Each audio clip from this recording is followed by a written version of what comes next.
আপনারা দেখছেন আপনাদেরই প্রিয় চ্যানেল রোজ বাংলা। শুরুতেই আজকের খবরের হেডলাইন্সগুলি।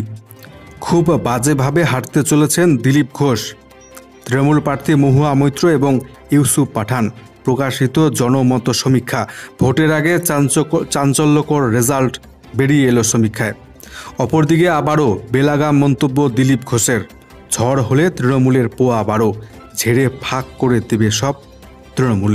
অপরদিকে রাজ্যের বিভিন্ন জেলায় কেমন থাকবে আবহাওয়া, কোথায় দমকা হাওয়া, কোথায় কালবৈশাখী বৃষ্টিপাতের সম্ভাবনা, বিস্তারিত জানাবো। অপরদিকে আম আদমি পার্টিকে একেবারে ধুলোয় মিশিয়ে দিতে কোমর বেঁধে নেমেছে বিজেপি। ইতিমধ্যে গ্রেপ্তার হয়েছেন দিল্লির মুখ্যমন্ত্রী অরবিন্দ কেজরিওয়াল। এবার 2 মাসের মধ্যেই আরও গ্রেপ্তার হবেন দিল্লির 4 হেভিওয়েট নেতা এবং মন্ত্রী, জানা যাচ্ছে সূত্র মারফত এমনটাই। অপরদিকে বিভ্রান্তিকর বিজ্ঞাপন প্রচার, ক্ষমা চাইলেন বাবা রামদেবের সংস্থা পতঞ্জলি। এছাড়াও ছত্তিশগড়ে এনকাউন্টারে খতম 8 মাওবাদী। এছাড়াও সামনেই দেশজুড়ে লোকসভা নির্বাচন, তার আগে চরম সংঘাত চীন এবং ভারতের মধ্যে। অরুণাচলের 30টি স্থানের নাম পরিবর্তন করে দিল চীন, কটাক্ষ ভারতের। ভারত জানালো অরুণাচল ভারতের ছিল, ভারতের আছে, ভারতের থাকবে, দখল করতে পারবে না কখনোই চীন। তাদের স্বপ্নই থেকে যাবে। অপরদিকে রাজ্য সরকারই দেবে বাড়ি তৈরির আবাস যোজনার টাকা, জানালেন মুখ্যমন্ত্রী মমতা ব্যানার্জি। এছাড়া তৃণমূল নেত্রী মহুয়া মৈত্র এবার চরম বিপাকে, দায়ের হলো নতুন মামলা এনফোর্সমেন্ট ডিরেক্টরেটের তরফ থেকে। অপরদিকে দিল্লির বিধায়কদের কিনতে বিজেপির লোটাস পরিকল্পনা। 250 কোটি টাকায় বিধায়ক কিনতে গেরুয়া টোপ বলেই জানা যাচ্ছে। এছাড়াও দিল্লির মুখ্যমন্ত্রী অরবিন্দ কেজরিওয়াল গ্রেপ্তারের পেছনে গোপনে হাত রয়েছে কংগ্রেসের, এমনটাই বিস্ফোরক অভিযোগ কেরলের মুখ্যমন্ত্রীর। বিস্তারিত খবরগুলো জানাবো, জুড়ে থাকুন শেষ পর্যন্ত। একটি কাজ করতে হবে, আমাদের চ্যানেলে আপনি নতুন দর্শক হয়ে থাকলে চ্যানেলটিকে সাবস্ক্রাইব করবেন, অতি গুরুত্বপূর্ণ প্রত্যেক দিনের খবরগুলো সবার প্রথমে দেখবার জন্যে। অরবিন্দ কেজরিওয়ালের আম আদমি পার্টিকে পুরোপুরি ধ্বংস করতে কোমর বেঁধে নেমেছে বিজেপি। ইতিমধ্যে গ্রেপ্তার হয়েছেন খোদ দিল্লির মুখ্যমন্ত্রী অরবিন্দ কেজরিওয়াল সহ দিল্লির একাধিক হেভিওয়েট নেতা মন্ত্রী। কিছুদিনের মধ্যেই আম আদমি পার্টির আরও 4 নেতা মন্ত্রী হচ্ছেন গ্রেপ্তার। আপাতত জানা যাচ্ছে এমনটাই। আম আদমি পার্টির আরও 4 নেতাকে গ্রেপ্তার করা হবে আগামী 2 মাসের মধ্যেই। মঙ্গলবার এমনটাই অভিযোগ করলেন আম আদমি পার্টির নেত্রী আতিশি। তার আরও অভিযোগ, বিজেপি আম আদমি পার্টিকে পুরোপুরি ধ্বংসের খেলায় মেতেছে। এই 4 জনের তালিকায় তার নিজের নাম রয়েছে বলে জানান এদিন আম আদমি পার্টির নেত্রী আতিশি। তিনি ছাড়াও ওই তালিকায় রয়েছেন দিল্লির মন্ত্রী সৌরভ ভরদ্বাজ। এছাড়া রয়েছেন আম আদমি পার্টির সাংসদ রাঘব চাড্ডা এবং রয়েছেন আম আদমি পার্টির বিধায়ক দুর্গেশ পাঠক। এদিন সাংবাদিক সম্মেলনে আতিশি বলেন, বিজেপির পক্ষ থেকে তাকে বিজেপিতে যোগদানের কথা বারবার বলা হচ্ছে। যদি তা না করা হয় তাহলে আগামী 1 মাসের মধ্যে তাকেও গ্রেপ্তার করবে এনফোর্সমেন্ট ডিরেক্টরেট। এদিন বিজেপিকে চড়াসড়ি আক্রমণ করে আতিশি বলেন, আপের প্রথম সারির নেতাদের ইতিমধ্যেই জেলে ভরা হয়েছে। এই তালিকায় নাম রয়েছে সত্যেন্দ্র জৈন, মনীষ সিসোদিয়া, সঞ্জয় সিং সহ মুখ্যমন্ত্রী অরবিন্দ কেজরিওয়ালের। আগামী 2 মাসের মধ্যেই আম আদমি পার্টির আরও 4 নেতাকে গ্রেপ্তার করার চরম পরিকল্পনা রয়েছে বিজেপির। তিনি বলেন, অরবিন্দ কেজরিওয়ালের গ্রেপ্তারির পর বিজেপি ভেবেছিল আম আদমি পার্টি পুরোপুরি ধ্বংস হয়ে যাবে ছিন্ন ভিন্ন। তবে রবিবার রামলীলা ময়দানের সভা দেখার পর বিজেপির মনে ভয় ধরেছে। এজন্যই তারা তৎপর হয়ে উঠেছেন আম আদমি পার্টির আরও 4 নেতা মন্ত্রীকে গ্রেপ্তার করবার জন্য। আরও একবার চরম বিতর্কে বিজেপি নেতা দিলীপ ঘোষ। একেবারেই বেলাগাম মন্তব্য। ঝড় হলে তৃণমূলের পোয়া বারো, ঝেড়ে সব ফাঁক করে দেবে তৃণমূল কংগ্রেস। জলপাইগুড়ির বিপর্যয়ে বিস্ফোরক এবার দিলীপ ঘোষ। এর আগে বাংলার মুখ্যমন্ত্রী মমতা ব্যানার্জি সম্পর্কে কুকথা বলে বিতর্কে জড়িয়েছেন বিজেপি এই প্রার্থী দিলীপ ঘোষ। জাতীয় নির্বাচন কমিশন সেজন্য তাকে ইতিমধ্যে শোকজ করেছে, হুইপ জারি করেছে তার দল। তবে দিলীপ ঘোষ আছেন সেই দিলীপ ঘোষেই। এবার তৃণমূলকে নিশানা করলেন রাজ্য বিজেপির প্রাক্তন সভাপতি। জলপাইগুড়ির বিস্তীর্ণ অংশে ঝড়ের ব্যাপক ক্ষয়ক্ষতি হয়েছে, সেই সম্পর্কে হালকা চালে মন্তব্য করতে গিয়ে ফের বিতর্কে জড়ালেন তিনি। দিলীপ ঘোষ এদিন বলেন, প্রাকৃতিক দুর্যোগ হলেই টিএমসির পোয়া 12, দুর্যোগ মোকাবিলায় যা মাল আসবে ঝেড়ে ফাঁক করে দেবে তৃণমূল। দিলীপ নিশানা করেন মুখ্যমন্ত্রীকেও। তিনি বলেন, বন্যা, ঝড়, ভূমিকম্প হোক, সেটাই চায় তৃণমূল, তাহলে কামাই বাড়বে তাদের। সরকারে যারা আছে তাদের দায়িত্ব দুর্যোগে আক্রান্ত মানুষদের পাশে দাঁড়িয়ে তাদের মনোবল বাড়ানোর এবং ক্ষতিপূরণ দিয়ে স্বাভাবিক জীবনে ফিরিয়ে আনা। আমরা বিরোধী পার্টি, আমরা মানুষের সঙ্গে ছিলাম, আছি, থাকব। মমতা বন্দ্যোপাধ্যায় কথায় কথায় এত টাকার ফিরিস্তি শোনান, কিন্তু মানুষের কাছে তার কোনো গ্রহণযোগ্যতা নেই বলে মন্তব্য দিলীপ ঘোষের। আবারও চরম বিপাকে তৃণমূল নেত্রী মহুয়া মৈত্র। মহুয়া মৈত্রের বিরুদ্ধে আর্থিক তছরূপের নতুন মামলা দায়ের করল এনফোর্সমেন্ট ডিরেক্টরেট। ভোটের মুখে কৃষ্ণনগরে তৃণমূল প্রার্থী মহুয়া মৈত্রের বিরুদ্ধে নয়া মামলা দায়ের করল ইডি। মঙ্গলবার তার বিরুদ্ধে আর্থিক তছরূপের মামলা দায়ের করেছে কেন্দ্রীয় তদন্তকারী সংস্থা। সংসদে টাকার বদলে প্রশ্নকাণ্ডের তদন্ত শুরু করেছে সিবিআই। দিন কয়েক আগেই মহুয়ার বাড়ি, অফিসে সিবিআই এর আধিকারিকরা তল্লাশি চালিয়েছেন। মহুয়ার বিরুদ্ধে আর্থিক তছরূপের অভিযোগ তুলেছে সিবিআই। সেই অভিযোগের ভিত্তিতে এবার নয়া মামলা দায়ের করল এনফোর্সমেন্ট ডিরেক্টরেট। ভোট প্রচার পর্বে কিছুদিন আগেই মহুয়া মৈত্রকে দিল্লিতে তলব করেছিল এনফোর্সমেন্ট ডিরেক্টরেট। পাশাপাশি তার বাড়িতেও সিবিআই হানা দিয়েছিল। কিন্তু সেই তলব এড়িয়ে ভোটের প্রচারে ব্যস্ত ছিলেন তৃণমূল প্রার্থী মহুয়া মৈত্র। ভোটের আবহে কেন্দ্রীয় তদন্তকারী সংস্থার বিরুদ্ধে নির্বাচন কমিশনে নালিশও করেছিলেন তিনি। এরপরেই আজ কেন্দ্রীয় তদন্তকারী সংস্থা নতুন করে সমন পাঠিয়েছে মহুয়া মৈত্রকে এবং ব্যবসায়ী দর্শন হীরানন্দানীকে। দুজনকেই বিদেশি মুদ্রা বিনিময় আইন লঙ্ঘনের বিষয়ে জিজ্ঞাসাবাদ করতে পারে এনফোর্সমেন্ট ডিরেক্টরেট। মিলবে বাড়ি তৈরির আবাস যোজনার টাকা। রাজ্য সরকারই দেবে আবাস যোজনার বাড়ি তৈরির টাকা, জানালেন বাংলার মুখ্যমন্ত্রী মমতা ব্যানার্জি। জলপাইগুড়ির চালসা থেকে ফের একবার কেন্দ্রীয় বঞ্চনার সুর শোনা গেল মুখ্যমন্ত্রীর গলায়। মঙ্গলবার বিকেলে জলপাইগুড়ির চালসায় গৌরী গাঁওয়ের মার্সি ফেলোশিপ চার্চে যান তিনি। সেখানে তিনি বলেন, কেন্দ্র 100 দিনের কাজের টাকা বন্ধ করে দিয়েছে। আমরা আবাসের তালিকা পাঠালেও সেই টাকা দিচ্ছে না কেন্দ্রের মোদী সরকার। কেন্দ্রের এই সিদ্ধান্তের জেরে পাহাড়ে 10 লক্ষ মানুষ বেকার হয়ে রয়েছেন। রাজ্য সরকার নিজের উদ্যোগে 50 দিনের কাজ চালু করেছে। কেন্দ্র যদি টাকা না দেয় তবে আমরাই আবাস যোজনার বাড়ি তৈরির ব্যবস্থা করে দেবে বলে জানিয়েছেন মুখ্যমন্ত্রী। এদের মুখ্যমন্ত্রী আরও বলেন, যখন আদর্শ আচরণবিধি থাকবে না তখন সব করে দেওয়া হবে। সকলকে একসঙ্গে মিলেমিশে থাকার আহ্বান জানিয়েছেন এদিন মুখ্যমন্ত্রী মমতা ব্যানার্জি। অপরদিকে ছত্তিশগড়ে এনকাউন্টার, খতম 8 মাওবাদী। ছত্তিশগড়ের বিজাপুরে নিরাপত্তা রক্ষীদের সঙ্গে মাওবাদীদের গুলির লড়াই, এনকাউন্টারে মৃত্যু হলো 8 মাওবাদীর। বাস্তাল লোকসভার অন্তর্গত বিজাপুরে 19 এপ্রিল প্রথম দফার ভোট রয়েছে। তার আগে মাওবাদীরা বাড়তি মাথাব্যথা হয়ে উঠেছে গোটা এলাকায়। এদিন সকাল 6টায় লেন্দ্রা গ্রামের পাশে জঙ্গলে শুরু হয় গুলির লড়াই। এদিনের অপারেশনে সামিল হয়েছিল জেলার reserve guard, special task force, central reserve force এবং কোবরা বাহিনী। গুলির লড়াই থামার পর 8 মাওবাদীর দেহ উদ্ধার হয়েছে। তাদের সঙ্গে থাকা প্রচুর মেশিনগান এবং গুলি উদ্ধার করা হয়েছে। প্রসঙ্গত, প্রত্যেক বছরই গরমের এই সময় মাওবাদীরা সক্রিয় হয়ে ওঠে। তারা নিরাপত্তা বাহিনীর সঙ্গে সরাসরি সংঘাতে জড়িয়ে পড়ে।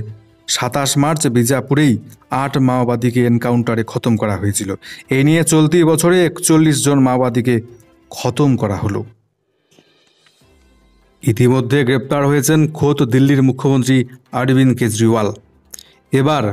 এবার আম আদমি পার্টিকে পুরোপুরি ধুলোয় মিশিয়ে দিতে কোমর বেঁধে নেমেছে বিজেপি, অভিযোগ এমনটাই আম আদমি পার্টির। দিল্লিতে বিধায়ক কিনতে এবার 250 কোটির গেরুয়া টোপ। শুরু হচ্ছে অপারেশন লোটাস। আম আদমি পার্টির বিধায়ক ঋতুরাজ গোবিন্দের বিস্ফোরক অভিযোগে সেই প্রশ্নটাই মাথাচাড়া দিয়ে উঠেছে। কারণ সোমবার দিল্লি বিধানসভায় তিনি সরাসরি বলেছেন 250 কোটি টাকা অফার করেছে বিজেপি আম আদমি পার্টির বিধায়ক কেনবার জন্যে। আম আদমি পার্টির মুখ্যমন্ত্রী অরবিন্দ কেজরিওয়ালের গ্রেপ্তারির পর থেকে উত্তাল হয়ে উঠেছে গোটা দেশ। শুধু বিরোধী অধিকার নয়, প্রশ্নের মুখে পড়েছে মোদির গণতন্ত্র। তার ওপর আরও একবার বিধায়ক কেনার জন্য কোটি কোটি টাকা ছড়ানোর অভিযোগ উঠল গেরুয়া শিবিরের বিরুদ্ধে। ঋতুরাজ এদিন জানিয়েছেন, রামলীলা সমাবেশ থেকে ফিরে তিনি দিল্লির দরিয়াপুর এলাকায় একটি বিয়ের অনুষ্ঠানে গিয়েছিলেন। সেখানেই তাকে ডেকে নেন কয়েকজন বিজেপি নেতা। সরাসরি বলেন ঋতুরাজকে বিজেপিতে যোগ দিতে হবে। তাদের বক্তব্য ছিল, দলে যোগ দিলেই মিলবে 25 কোটি টাকা, আর বিজেপি দিল্লির সরকারে এলে মন্ত্রী করা হবে ঋতুরাজকে। বিধায়কের দাবি, আমাকে বলা হয়েছে আপনি অন্তত 10 জন বিধায়ককে সঙ্গে নিয়ে বিজেপিতে যোগ দিন, প্রত্যেক বিধায়ককে 25 কোটি টাকা করে দেওয়া হবে। এখানেই শেষ নয়, ঋতুরাজকে হুঁশিয়ারি দিয়ে বলা হয়েছে বিজেপিতে যোগ দিলেই ভবিষ্যৎ সুরক্ষিত থাকবে ভবিষ্যৎ উজ্জ্বল। সেগুলোই দিল্লিতে নাকি রাষ্ট্রপতি শাসন জারি হয়ে যাবে, এমনটাও জানানো হয়েছে বিজেপি নেতাদের তরফ থেকে। ঋতুরাজ গোবিন্দ হাতে একটি চিরকুট নিয়ে ভাষণে এদিন বলেন, সোমবার সকালে আবার আমাকে ফোনে বলা হয় যে গতকাল যে কথাবার্তা হয়েছে সেগুলো যেন আমি ফাঁস না করে দেই, আর দ্রুত বিজেপিতে যোগ দেওয়ার সিদ্ধান্ত নেই। এরপর ঋতুরাজ বিধানসভায় সেই কাগজ খুলে ফোন নম্বর পড়তে থাকেন এবং বলেন, বিজেপি অনেক সময় বলে যে এসব মিথ্যা অভিযোগ, প্রমাণ কি? আমি দিল্লি পুলিশকে চ্যালেঞ্জ করছি যে ওই নম্বর কার সেটা তারা খুঁজে বের করুক। সামনেই দেশ জুড়ে লোকসভা নির্বাচন, তার আগে চরম সংঘাতে ভারত এবং চীন। অরুণাচলের 30টি স্থানের নাম বদলে দিল চীন। চীনকে নির্বোধ বলে কটাক্ষ ভারতের। অরুণাচল নিয়ে ফের চীনকে কটাক্ষ ভারতের। বিদেশ মন্ত্রকের পক্ষ থেকে বলা হয়েছে, যেভাবে অরুণাচলের 30টি জায়গার নামকরণ করেছে চীন, তা একেবারেই নির্বোধের মতো কাজ। অরুণাচল ভারতের ছিল, ভারতের আছে এবং ভারতেরই থাকবে।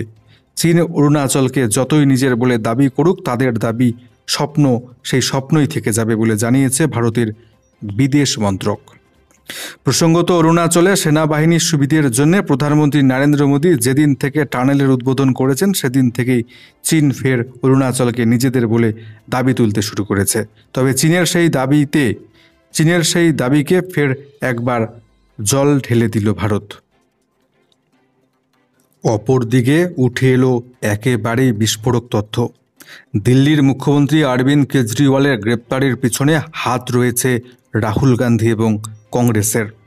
রাহুল গান্ধী কংগ্রেসকে তীব্র আক্রমণ করলেন কেরলের মুখ্যমন্ত্রী।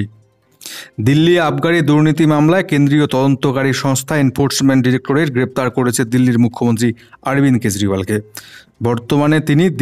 বর্তমানে তিনি দিল্লির তিহার জেলে বন্দী রয়েছেন।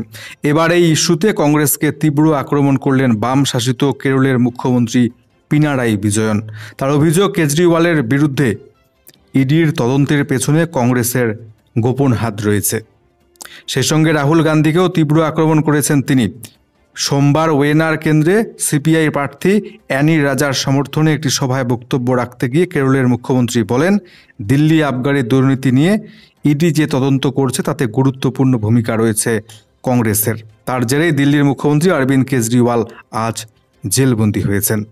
কারণ মনীষ সিসোদিয়া গ্রেপ্তার হওয়ার পর কংগ্রেস প্রশ্ন তুলেছিল, কেন কেজরিওয়ালকে হেফাজতে নিয়ে জিজ্ঞাসাবাদ করছে না এনফোর্সমেন্ট ডিরেক্টরেট। এখানেই শেষ নয়, তার আরও অভিযোগ, কংগ্রেসকে বাদ দিয়ে অন্য কোনো অকংগ্রেসি দলের বিরুদ্ধে কেন্দ্রীয় তদন্তকারী সংস্থা তদন্ত করলে কংগ্রেস তার বিরোধিতা করে না কখনোই।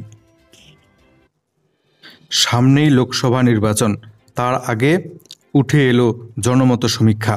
চাঞ্চল্যকর রেজাল্ট সমীক্ষায় খুব খারাপভাবে হারতে চলেছেন দিলীপ ঘোষ, তৃণমূল প্রার্থী মহুয়া মৈত্র এবং ইউসুফ পাঠান।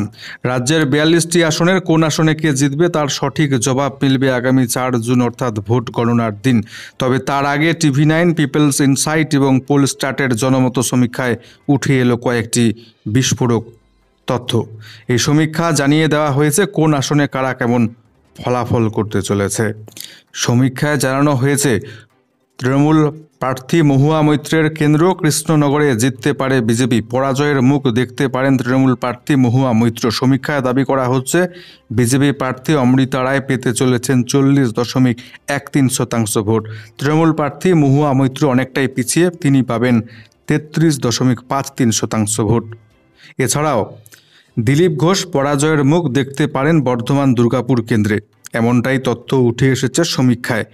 এই কেন্দ্রে জয়ের মুখ দেখতে চলেছেন তৃণমূল প্রার্থী কীর্তি আজাদ। সমীক্ষার দাবি অনুযায়ী দিলীপ ঘোষ পেতে চলেছেন 35.48% ভোট এবং তৃণমূল প্রার্থী কীর্তি আজাদ পেতে চলেছেন 42.59% ভোট। হাড্ডাহাড্ডি লড়াই পেতে চলেছে মুর্শিদাবাদের বহরমপুর কেন্দ্র। আর সেই হাড্ডাহাড্ডি লড়াইয়ে বিজেপি প্রার্থী নির্মল সাহা জয়লাভ করতে পারেন বলে জানা যাচ্ছে জনমত সমীক্ষায়। ওই কেন্দ্রে সামান্য কিছু ভোটের জন্য পরাজয়ের মুখ দেখতে পারেন তৃণমূল প্রার্থী ইউসুফ পাঠান। সমীক্ষায় বলা হয়েছে নির্মল সাহা পেতে পারেন 31.13% ভোট, ইউসুফ পাঠান পেতে পারেন 31.02% ভোট, অধীর রঞ্জন চৌধুরী পেতে পারেন 27.35% ভোট। এছাড়াও ডায়মন্ড হারবার লোকসভা কেন্দ্রে তৃতীয়বারের জন্য জয়ের মুখ দেখতে পারেন অভিষেক বন্দ্যোপাধ্যায়। এই কেন্দ্রে এখনও পর্যন্ত বিজেপির প্রার্থী ঘোষণা করা হয়নি, তবে এই কেন্দ্রে অভিষেক পেতে পারেন 57.40% ভোট, বিজেপি প্রার্থী পেতে পারেন 19.96% ভোট। আরও একবার চরম বিতর্কে বিজেপি নেতা দিলীপ ঘোষ। একেবারেই বেলাগাম মন্তব্য। ঝড় হলে তৃণমূলের পোয়া 12, ঝেড়ে সব ফাঁক করে দেবে তৃণমূল কংগ্রেস। জলপাইগুড়ির বিপর্যয়ে বিস্ফোরক এবার দিলীপ ঘোষ। এর আগে বাংলার মুখ্যমন্ত্রী মমতা ব্যানার্জি সম্পর্কে কুকথা বলে বিতর্কে জড়িয়েছেন বিজেপি এই প্রার্থী দিলীপ ঘোষ। জাতীয় নির্বাচন কমিশন সেজন্য তাকে ইতিমধ্যে শোকজ করেছে, হুইপ জারি করেছে তার দল। তবে দিলীপ ঘোষ আছেন সেই দিলীপ ঘোষেই। এবার তৃণমূলকে নিশানা করলেন রাজ্য বিজেপির প্রাক্তন সভাপতি। জলপাইগুড়ির বিস্তীর্ণ অংশে ঝড়ের ব্যাপক ক্ষয়ক্ষতি হয়েছে, সেই সম্পর্কে হালকা চালে মন্তব্য করতে গিয়ে ফের বিতর্কে জড়ালেন তিনি। দিলীপ ঘোষ এদিন বলেন, প্রাকৃতিক দুর্যোগ হলেই টিএমসির পোয়া 12, দুর্যোগ মোকাবিলায় যা মাল আসবে ঝেড়ে ফাঁক করে দেবে তৃণমূল। দিলীপ নিশানা করেন মুখ্যমন্ত্রীকেও। তিনি বলেন, বন্যা, ঝড়, ভূমিকম্প হোক সেটাই চায় তৃণমূল, তাহলে কামাই বাড়বে তাদের। সরকারে যারা আছে তাদের দায়িত্ব দুর্যোগে আক্রান্ত মানুষদের পাশে দাঁড়িয়ে তাদের মনোবল বাড়ানোর এবং ক্ষতিপূরণ দিয়ে স্বাভাবিক জীবনে ফিরিয়ে আনা। আমরা বিরোধী পার্টি, আমরা মানুষের সঙ্গে ছিলাম, আছি, থাকব। মমতা বন্দ্যোপাধ্যায় কথায় কথায় এত টাকার ফিরিস্তি শোনান, কিন্তু মানুষের কাছে তার কোনো গ্রহণযোগ্যতা নেই বলে মন্তব্য দিলীপ ঘোষের। সাধারণ মানুষের কাছে একেবারেই বিভ্রান্তিকর বিজ্ঞাপন প্রচার করেছিল বাবা রামদেবের সংস্থা পতঞ্জলি। ইতিমধ্যে সেই ব্যাপারে ক্ষমাও চেয়ে নিয়েছিলেন বাবা রামদেব। তবে ক্ষমা চাওয়ার পরেও সুপ্রিম কোর্টের তোপের মুখে রামদেব। সুপ্রিম কোর্টে ক্ষমা চাওয়ার পরেও তীব্র সমালোচনার মুখে বাবা রামদেব এবং পতঞ্জলির ম্যানেজিং ডিরেক্টর বালকৃষ্ণা। যেভাবে তারা করোনাকালে বিভ্রান্তিকর বিজ্ঞাপন প্রচার করেছিলেন তা নিয়ে এদিন দেশের শীর্ষ আদালতের প্রবল তোপের মুখে পড়লেন বাবা রামদেব। আদালত বলেছে, শুধু সুপ্রিম কোর্টই নয়, দেশের সকল মানুষের কাছে ক্ষমা চাওয়া উচিত রামদেবের।